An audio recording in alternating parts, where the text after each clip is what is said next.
온유한 자는 복이 있나니 그들이 땅을 기업으로 받을 것임이요. 아멘. 오늘 말씀의 제목은 온유한 자는 복이 있습니다. 한번 따라 하실까요? 온유한 자는 복이 있습니다.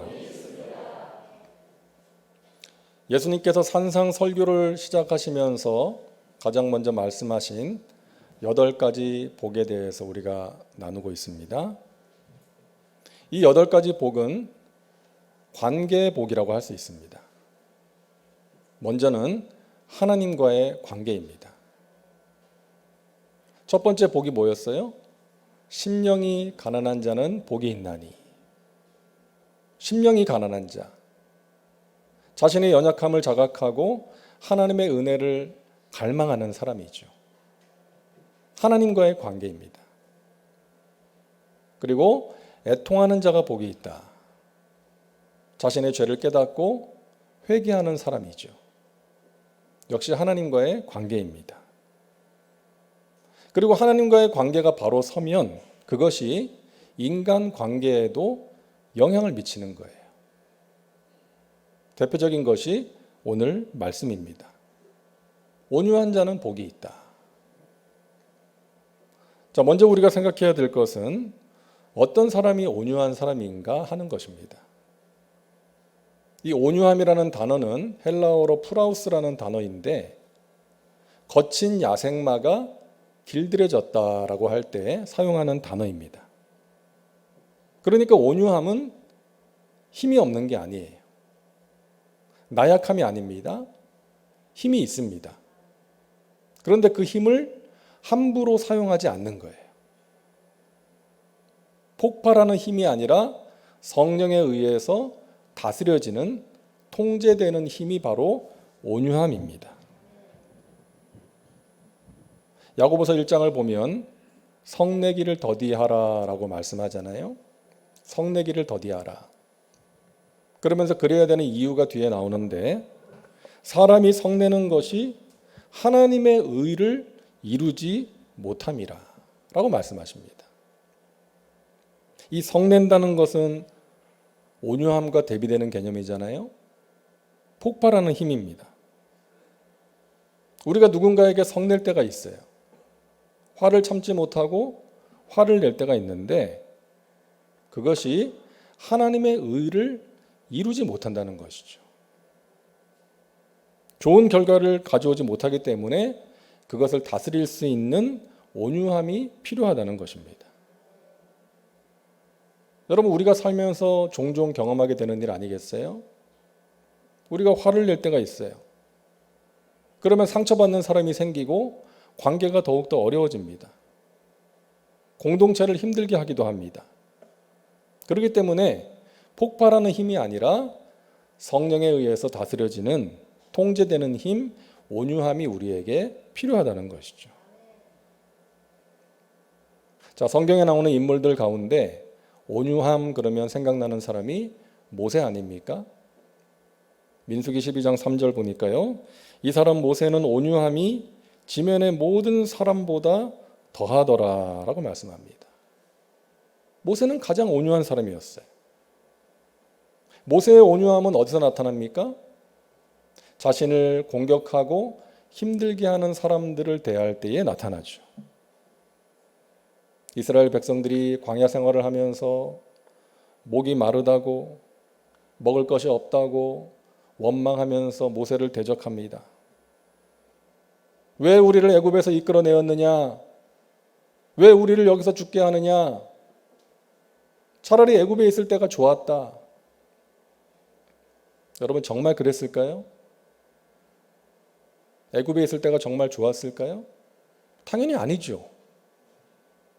자유가 없이 노예 생활하는데 그 채찍 아래에서 중노동을 하면서 살았는데 그게 뭐가 좋아요? 그러니까 우리가 부정적인 생각에 사로잡히고 원망과 불평이 넘쳐나면 사실을 왜곡하게 되는 거예요. 분별력과 판단력을 잃어버리게 되는 것입니다. 여러분 모세가 그 이스라엘 백성들을 보면서 얼마나 마음에 상처가 되었겠어요. 마음이 얼마나 힘들었겠습니까? 목숨 걸고 데리고 나왔는데 하나님께서 그들을 사랑하셔서 10가지 이적을 보여주시고 애고로부터 구원해 주셨는데 홍해를 가르시고 지금까지 인도하셨는데 목이 마르다고 만나가 지겹다고 원망하고 불평하는 것입니다. 그리고 금송아지를 만들어서 경배함으로 하나님을 거역한 거예요. 그런 백성들에게 하나님께서 진노하셔서 그들을 멸하시겠다고 하셨을 때 모세가 어떻게 합니까? 그들을 위해서 기도합니다. 하나님, 저들을 멸하시면 안 됩니다. 용서하여 주옵소서. 만약에 모세가 미성숙한 사람이었다면 어떻게 했겠어요? 하나님, 잘 생각하셨습니다. 저 인간들 너무나 완악합니다. 하나님을 대적하면 어떻게 되는지 이번에 본때를 보여주십시오. 이러지 않았겠어요? 근데 모세는 그들을 위해서 간절히 기도하는 거예요.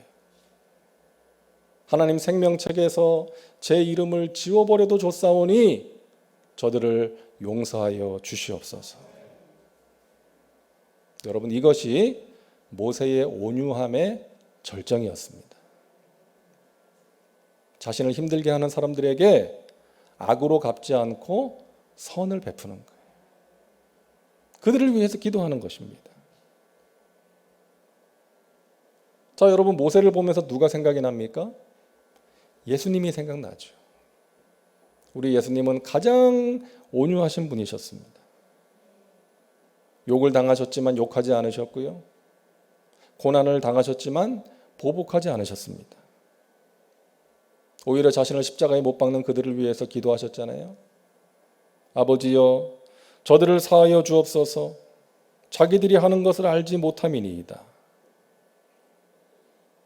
예수님의 온유함의 절정이었습니다. 사람들이 예수님을 잡으러 왔을 때 베드로가 칼을 빼가지고 막 휘두르니까 예수님께서 이런 말씀을 하셨죠. 마태복음 26장 53절, 너는 내가 내 아버지께 구하여 지금 12군단 더 되는 천사를 보내시게 할 수 없는 줄로 아느냐? 여러분, 예수님은 12군단이 더 되는 천사를 동원할 수 있는 힘이 있었어요. 그러함으로 대적들을 한순간에 물리칠 수 있었어요.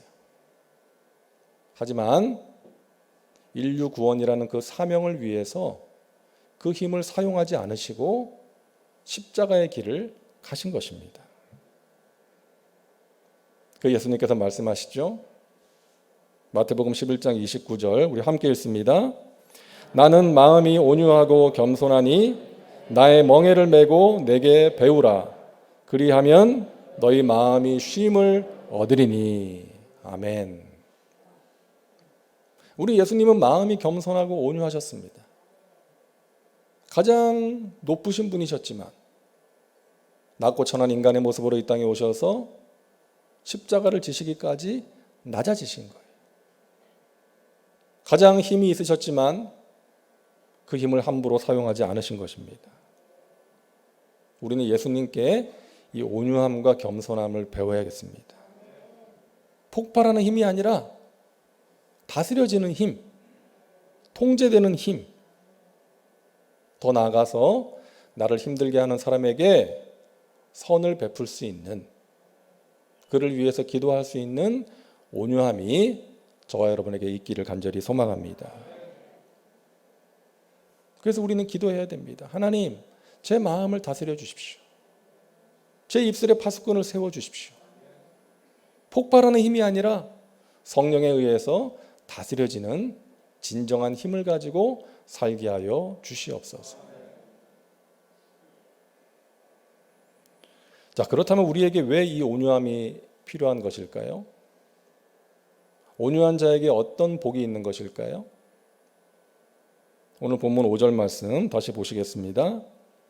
온유한 자는 복이 있나니 그들이 땅을 기업으로 받을 것임이요. 오래전에 전쟁에서 승리하면 차지하게 되는 것이 땅이었죠. 그러니까 온유한 자가 땅을 기업으로 받는다는 것은 온유한 자가 결국에는 이긴다는 것입니다. 한번 따라 하실까요? 온유한 자가 결국에는 이긴다. 믿으시기 바랍니다. 폭발하는 사람이 이기는 것 같죠? 목소리 큰 사람이 이기는 것 같죠? 그렇지 않다는 거예요. 온유한 자에게 하나님께서 진정한 승리를 주신다는 것입니다. 출애굽기를 보면 모세의 온유함과 대비되는 개념이 나오죠. 바로의 완악함입니다. 모세의 온유함과 바로의 완악함이 충돌합니다. 근데 여러분, 바로는 그 당시에 강대국인 애굽의 왕이에요. 말 한마디로 나라를 움직일 수 있는 절대 권력자입니다. 엄청난 힘을 가진 사람이죠. 근데 그 앞에 서 있는 모세를 보면 아무 힘이 없어 보여요. 지팡이 하나 가지고 초라한 모습으로 선 것이죠. 그러나 누가 이겼습니까? 바로가 아니라 하나님께서 함께 하신 온유한 사람 모세가 승리한 줄로 믿습니다. 여러분, 온유한 자가 이기는 거예요. 그래서 우리가 온유한 자로 살아가야 되는 것입니다. 그런 사람이 복이 있다 그랬어요.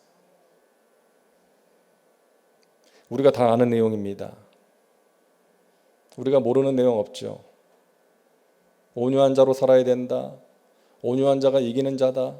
다 알고 있는 내용인데 여러분 어떠세요? 그렇게 사는 게 쉽습니까? 그렇지 않아요. 오래 참아야 되는데, 온유해야 되는데 때로는 그렇지 못할 때가 있지 않습니까? 폭발할 때가 있어요. 여러분, 힘들어도 포기하지 마시기 바랍니다. 우리가 온유한 자로 사는 것이 우리를 향하신 하나님의 뜻이기 때문이에요. 그것이 힘들어도, 그것이 매력이 없어 보여도 여러분 절대로 포기하지 마시고 온유한 자가 되시기를 바랍니다. 온유한 자가 되게 해달라고 하나님께 기도하시기를 바랍니다. 그러함으로 땅을 기업으로 받는 진정한 승리자가 되시기를 주님의 이름으로 축원합니다. 자, 그렇다면 우리가 온유한 사람이 되기 위해서, 온유한 자로 살기 위해서 필요한 것이 무엇일까요? 먼저는 하나님의 훈련이 필요합니다. 거친 야생마가 조련사에 의해서 명마가 되는 것처럼 우리는 하나님의 손에 붙들려서 훈련을 받을 때에 예수님의 성품을 닮은 온유한 자가 될 수 있는 것입니다. 여러분, 모세는 처음부터 온유한 사람이 아니었잖아요. 어린 시절에 바로의 집안에 입양이 돼가지고 왕궁에서 생활을 합니다. 왕실 교육을 받았어요. 그 당시 최고의 교육을 받은 것이죠. 하지만 그 교육이 모세의 인격을 다듬어 주지는 못했습니다. 넘치는 혈기를 다스리지 못하고 애굽 사람을 때려 죽이는 그야말로 폭력적인 성향을 그대로 드러냅니다. 모세는 야생마 같은 사람이었어요. 그랬던 모세가 광야 생활을 통해서 그의 거친 성정이 다듬어진 것입니다. 모난 부분이 다듬어지고 깨뜨려진 것이죠. 하나님의 광야 훈련을 통해서 모세는 온유한 자가 될 수가 있었던 것입니다. 여러분, 그러고 보면 이 세상의 사람들은 두 부류의 사람으로 구분할 수가 있어요. 먼저는 모세처럼 자신을 연단시키시고 다듬어 주시는 조련사가 있는 인생, 또 하나는 바로와 같이 자신의 거친 성정을 다듬어 줄 조련사가 없는 인생입니다. 저와 여러분에게 탁월한 조련사 하나님이 계시다는 것이 복인 줄로 믿으시기를 바랍니다. 하나님이 우리와 함께 하시면서 우리를 다듬어 가시는 거예요. 예수님을 닮은 성품을 가질 수 있도록 도와주시는 것입니다. 그분이 계시기에 우리는 성숙해지는 거예요. 그분이 계시기에 우리는 함부로 살 수가 없는 거예요. 그분이 계시기에 지금 우리의 모습이 실망스럽고 누군가의 모습이 실망스럽다 할지라도 우리는 다시금 소망을 가지고 일어설 수가 있는 것입니다. 조련사가 있는 인생, 복 있는 인생입니다. 그래서 우리가 복된 사람이에요. 나의 구하는 것과 하나님이 주시는 것이라는 글이 있습니다. 나의 구하는 것과 하나님이 주시는 것. 큰 일을 이루기 위해 힘을 달라고 기도했더니 겸손함을 배우라고 연약함을 주셨다. 많은 일을 해낼 수 있는 건강을 구했는데 보다 가치 있는 일을 하라고 병을 주셨다. 행복해지고 싶어 부요함을 구했더니 지혜로워지라고 가난을 주셨다. 세상 사람들의 칭찬을 받고자 성공을 구했더니 뽐내지 말라고, 자랑하지 말라고 실패를 주셨다. 내가 구한 것 주시지 않았지만 내 마음에 간직하고 있던 소원을 모두 들어주셨다. 진작에 표현하지 못한 나의 기도는 모두 들어주셨다. 나는 가장 축복을 받은 사람이다. 여러분은 어떻게 생각하십니까? 여기서 내가 구하는 것은 뭐예요? 모두 외적인 복들이에요. 외적인 복, 힘, 건강, 부요함, 성공. 우리가 많이 구하는 것들이죠. 자, 그런데 하나님이 주시는 것들은 모두가 뭐예요? 내적인 복이에요. 성품의 복, 겸손, 지혜, 가치 있는 일, 자랑하지 않는 것. 여러분, 하나님께서는 우리가 건강하기를 원하시고 부요하고 성공적인 삶을 살기를 원하시지만 그보다 먼저 우리가 내적인 성품의 복을 받기를 원하시는 것입니다. 내적인 복을 먼저 받아야 된다는 거예요. 그래야 성공과 부요가 우리에게 진정한 복이 될 수 있기 때문입니다. 여러분, 성품이 따르지 않는 부요와 성공이 위험한 거예요. 우리가 보고 있지 않습니까? 교만한 자가 권력을 주면 어떻게 돼요? 온전한 인격을 갖지 못한 사람이 힘을 가지게 되면 얼마나 많은 사람들에게 상처를 줍니까? 온전한 인격을 갖지 못한 사람이 많은 돈을 갖게 되면 하나님의 영광을 위해서, 어려운 사람을 위해서 쓰나요? 그렇지 않습니다. 자기 자신만을 위해서 방탕하게 살아가는 것이죠. 그것이 그 사람에게 진정한 복이 될 수가 없는 거예요. 그래서 하나님께서는 먼저 우리의 성품을 다듬으시는 거예요. 하나님이 주시는 복을 받아서 그 복이 진정한 복이 되어서 그 복을 풍성히 누리고 나누며 살도록 하기 위해서 먼저 우리의 인격을 하나님께서 원하시는 수준으로 다듬어 가시는 것입니다. 그래서 예수님이 말씀하시는 이 8가지 복, 이 성품의 복, 관계의 복이 너무나 중요한 것입니다. 사랑하는 여러분, 하나님의 손에 온전히 붙들려서 하나님께서 기뻐하시는 아름다운 모습으로 변화되어 가시기를 주님의 이름으로 축복합니다. 그런 사람이 복 있는 사람이라는 거예요. 둘째로 우리가 온유한 자가 되기 위해서 하나님께 맡기는 믿음이 필요합니다. 창세기를 보면 아브라함과 롯이 어느 날 다투게 되죠. 많아진 재산 때문에 더 이상 함께 할 수가 없어서 다툼이 생깁니다. 힘들어진 거예요. 그때 아브라함이 어떻게 합니까? 조카에게 그러죠. 우리가 이제 가진 것이 많아져서 더 이상 함께 하기가 힘드니까 이제 분가를 하자. 너가 먼저 선택을 해라, 좋은 땅을. 남은 땅을 내가 가질게. 여러분, 이거 누가 봐도 불리한 제안이죠. 눈에 보기에 좋은 땅이 있는데 조카 보고 먼저 선택하라고 양보를 한 거예요. 여러분, 아브라함이 어떻게 이런 불리한 선택을 하게 된 것입니까?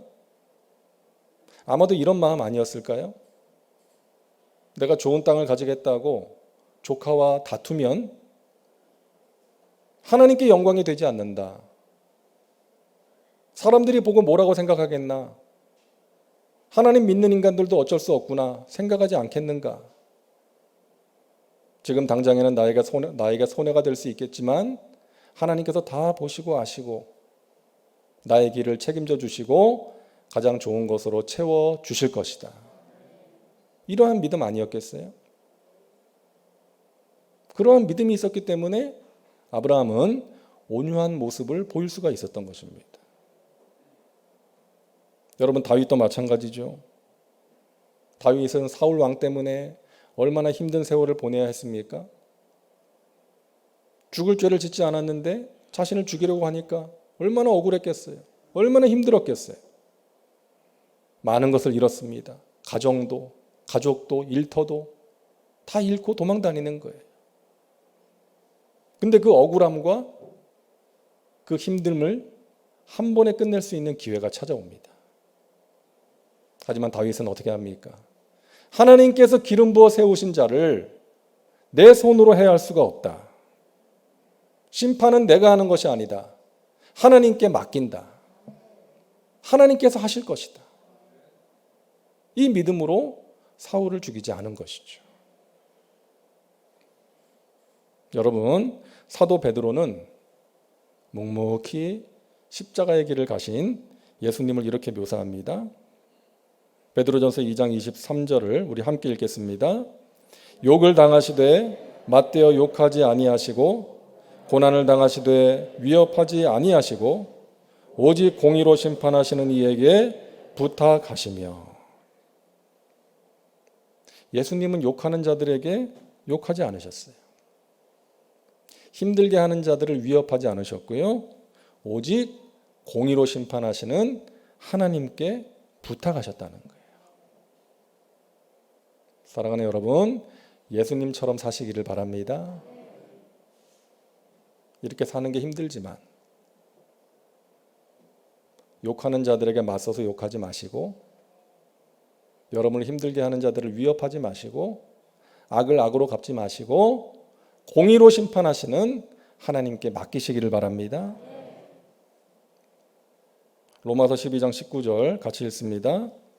내 사랑하는 자들아, 너희가 친히 원수를 갚지 말고 하나님의 진노하심에 맡기라. 기록되었을 때 원수 갚는 것이 내게 있으니 내가 갚으리라고 주께서 말씀하시니라. 사랑하는 여러분, 하나님을 믿으시기 바랍니다. 하나님 살아 계십니다. 모든 것을 아십니다. 우리의 억울함을 풀어주시고 친히 심판하십니다. 우리가 만나는 모든 일을 합력하여 선이 되게 하실 것입니다. 그 하나님을 믿어야 되는 거예요. 그 믿음이 우리에게 필요합니다. 그리고 셋째로, 우리가 온유한 자가 되기 위해서 성령님을 의지해야 됩니다. 왜냐하면 이 온유함이라는 것은 우리 스스로 가질 수 있는 게 아니라는 거예요. 내 안에서 나오는 것이 아니라 성령의 능력과 열매이기 때문에 그렇습니다. 여러분, 성령 충만한 사람은 예수님의 성품을 닮은 사람이에요. 아무리 탁월한 능력과 놀라운 은사를 가졌다 할지라도 그것이 정말로 하나님께로부터 온 것인가? 그것을 확인할 수 있는 잣대는요, 그 사람에게 예수님을 닮은 성품이 있는가, 이것입니다. 여러분, 성령 충만한 사람은요, 절대 완악하지 않습니다. 성령 충만한 사람은 함부로 말하고 행동하지 않습니다. 쉽게 폭발하지 않아요. 사람들이 상처받는 것을 쉽게 생각하지 않습니다. 가볍게 여기지 않아요. 성령 충만한 사람은. 그 사람이 정말로 성령 충만한가? 그것을 알 수 있는 것은 그 사람에게 예수님을 닮은 성품이 있는가? 그 사람이 정말로 내적인 복을 받았는가? 여기에 있다는 거예요. 저와 여러분이 그 복을 꼭 받으시기를 주님의 이름으로 축복합니다. 내적인 복이에요. 여러분, 우리가 성령님을 의지하면서 산다고 해도 완벽하게 살 수는 없어요. 완벽한 사람은 없습니다. 우리가 오랫동안 신앙생활을 하고 하나님으로부터 많은 훈련을 받고 좋은 성품을 가졌다 할지라도 때로는 넘어지고 실수합니다.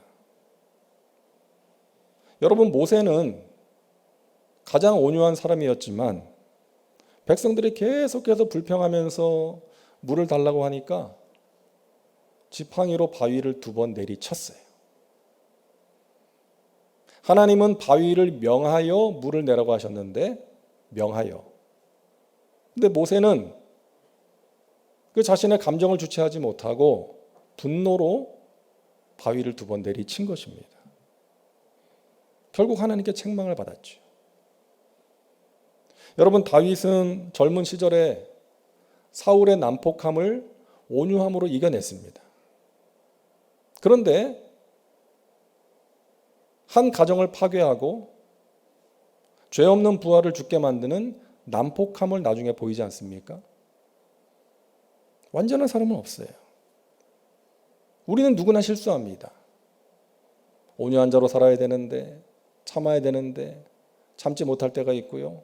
폭발할 때도 있어요. 넘어질 때도 있어요. 하지만 여러분, 성령님을 의지하는 사람은 그 실패의 순간에 나를 향해 말씀하시는 하나님의 메시지를 들을 수 있는 사람인 거예요. 나를 향하신 하나님의 뜻이 무엇인지를 깨닫는 사람이 성령 충만한 사람이에요. 실수할 수 있지만. 그리고 성령의 도우심과 능력으로 다시금 일어서서 하나님 기뻐하시는 성숙의 길로 나아가는 사람이 성령 충만한 사람인 줄로 믿으시기를 바랍니다. 여러분, 포기하지 마세요. 이 복을 받는 것을 여러분 절대로 포기하지 마시고 온유한 자로 살아가시기를 주님의 이름으로 축복합니다. 우리에게는 탁월한 조련사가 계시기 때문입니다. 어느 목사님의 이야기를 들었습니다. 아파트에 사시는데 층간소음이 너무 심한 거예요. 윗집에 사는 꼬마 둘이 너무 뛰어다니는 거예요. 이 목사님의 마음이 무거웠대요. 이 딸아이가 이제 고3이 되었을 때 더욱더 화가 나고 신경이 많이 쓰였답니다. 그래서 그 윗집에 올라가서 한바탕 해야 되나 뭐 이런 생각을 하고 있었는데 어느 날 엘리베이터가 위층에서 멈추더니 내려오더래요. 문이 열려서 엘리베이터를 딱 타는데 그 윗집에 꼬마 둘이 타고 있었어요. 이 목사님을 보더니 너무나 해맑은 모습으로 인사를 하더래요. 안녕하세요 하고 인사를 하더래요. 그 아이들이 너무나 사랑스럽게 보이더래요. 그 순간 이 목사님의 마음에 그래, 애들이니까 뛸 수 있지. 애들이니까 뛰는 게 당연하지. 그때부터는 윗집에서 아무리 뛰어도 예전처럼 화가 나지 않았다는 거예요. 여러분, 폭발할 수 있었어요. 이 목사님이 윗집에 올라가서 한바탕 할 수 있었는데 성령님께서 목사님의 마음을 다스려 주신 것입니다. 조련사가 제어해 주신 거예요. 또 이런 말도 하더라고요. 자신이 목회하는 교회의 교인들이 달라지지 않아서 너무나 힘들었답니다. 자기가 열심히 말씀을 준비해서 전하고 날마다 기도를 하는데 달라지지 않는 교인들 때문에 마음이 너무나 힘들었대요. 근데 어느 날 기도 가운데 하나님께서 자신의 마음을 보게 하시더래요. 그 달라지지 않는 교인들을 판단하고 정죄하고 미워했던 마음. 야, 이놈아, 저들이 연약하니까 너를 보낸 거 아니냐? 저들을 사랑으로 기도로 섬기라고 너를 보낸 거 아니냐? 이 하나님의 메시지 앞에서 정말로 회개했다는 거예요. 자기가 사랑하지 못했던 것, 판단하고 미워했던 것을 회개했다는 거예요. 하나님, 제 안에 주님의 마음을 부어 주옵소서. 저들을 사랑으로 섬기게 하여 주옵소서. 그런 마음으로 그렇게 기도하면서 한 영혼 한 영혼을 위해서 기도하면서 주님이 주시는 그 사랑의 마음으로 섬겼을 때에 그들이 변화되는 것을 보게 되었다는 그런 이야기를 들었습니다. 사랑하는 여러분, 우리에게 조련사가 계십니다. 얼마나 감사한지 모르겠어요. 우리는 연약하기 때문에 실수할 때가 있어요. 사람들을 판단하고 정죄하고 미워하고 분노합니다. 때로는 폭발합니다. 온유한 자로 살다가도 어느 순간 내 안에 있는 야성이 드러날 때가 있지 않습니까? 하지만 여러분, 그때 우리의 조련사 되시는 하나님께서 고삐를 당겨주시는 거예요. 우리를 제어해 주시는 거예요. 그러면 안 되지. 다시 생각해봐라. 깨닫게 하시고 우리의 마음을 지켜주셔서 온유한 자로 살게 해주시는 것입니다. 여러분, 날마다 여러분의 조련사가 되시는 성령님을 인정하고 환영하고 모셔드리고 의지하며 성령께 사로잡혀서 성령님의 인도하심을 따라 살아가시기를 주님의 이름으로 축원합니다. 말씀을 마칩니다. 여러분, 시체 만져보신 적 있으세요? 돌아가신 분 차갑습니다. 생명이 없기 때문이에요. 여러분, 생명이 있으면 따뜻합니다. 우리의 몸뿐만이 아니라 우리의 마음도 마찬가지예요. 예수 그리스도의 생명이 우리 안에 있으면 우리는 따뜻한 사람으로 살아가게 되는 것입니다. 여러분 안에 예수님의 생명이 있죠? 여러분 따뜻한 사람으로 살아가시기를 바랍니다. 오늘 주님께서 말씀하신 온유한 자가 되셔서 하나님이 주시는 복된 삶, 승리의 삶을 살아가시고 여러분으로 인해서 여러분의 가정과 직장과 우리 교회 공동체가 더욱더 따뜻해지고 더욱더 아름다워질 수 있기를 간절히 소망합니다. 기도하겠습니다. 좋으신 하나님 감사합니다. 우리의 조련사가 되어주시니 감사합니다. 성령님께서 우리 연약함을 도와주시고 우리의 모난 부분을 다듬어 주시고 우리가 가진 힘을 다스려 주시고 하나님 기뻐하시는 삶을 살아갈 수 있도록 인도해 주시니 감사합니다. 날마다 성령님을 인정하고 환영하고 모셔드리고 의지합니다. 성령을 따라 행하기를 소원합니다. 주님 우리를 붙들어 주시고 하나님의 선하신 뜻대로 살아갈 수 있도록 인도하여 주시옵소서. 폭발하는 힘이 아니라 성령님에 의해 다스려지는 힘을 가지고 살게 하여 주시옵소서. 예수님의 이름으로 기도하옵나이다. 아멘.